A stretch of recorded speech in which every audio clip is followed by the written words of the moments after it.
Cinematography tip for the day, Photofloods. Yes, these beautiful corrected bulbs. So they're very close to 3200, unlike a practical bulb that is much more like 24 to 2600 Kelvin. These are more 28 to 2900 Kelvin. Now, what are these little 1 dot, 2 dot, 3 dot? Well, that's how you label Photofloods. This one is 1 dot, which is a 211. So that is 75 watts.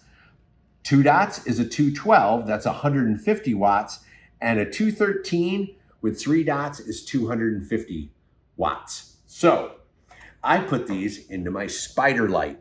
And this is from Westcott. Clamps right on and immediately receives a soft box on here. And what I do is I do the color code just with the 1 dot, 2 dot, and 3 dot on here. So I know that when I hit this switch, the 211s come on. When I hit this switch, the 212s come on. And when I hit this switch, the 213s come on. So now, why do I put all these different wattages in a light source? Well, what I love to do is if I'm matching a practical source, I'll bring the 212s and 211s down, but use the 213s and dim it down so you can see. Kill the light, Sweeney. You can see how nice and warm this light is on my face. If I want it more, tungsten balanced, then I can go to 211s, crank it up, Sweeney. All the way up.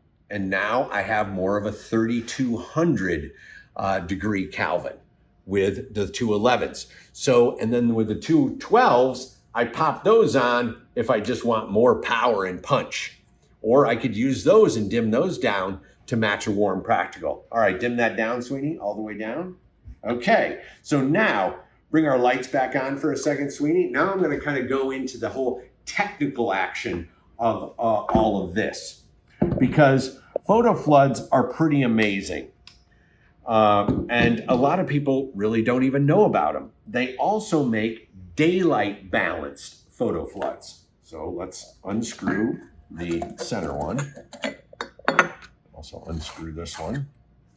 Put that one in here. So this is a 250 watt. And watch how well it kind of is incorporated with these lights that are a little cooler in tone. Now I'm going to pop this on.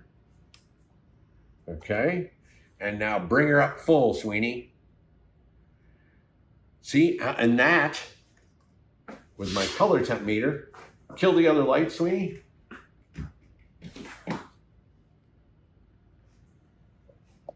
Powering up my Sekonic C800U. 5153. So very close to daylight. So now you can use also these Photofloods as a daylight source and not just as a practical warm light source. Now let's flick that off. I'll turn it off here. Turn those lights back on. I know that's going to be very hot.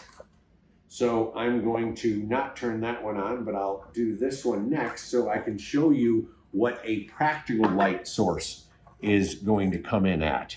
So right now I'm going to put in, this is a 60 watt incandescent. I'm going to turn on my 212.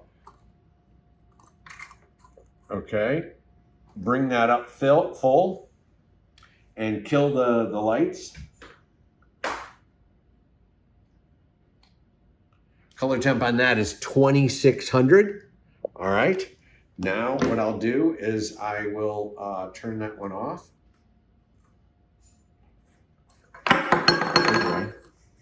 And turn this one on.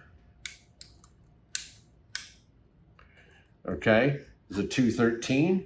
And now I'm going to color correct, get the color temp on that, which is 3205. So this is perfectly color balanced, these Photofloods for 3200. Now, as they get older and as you use them, they'll start to warm up. But straight out of the box, you got 3200 and very close to 5600 Kelvin in a Photoflood lineup, and it is your secret to success on being able to manipulate and emulate warm practical light sources as well as daylight balance. And that's your cinematography tip for the day.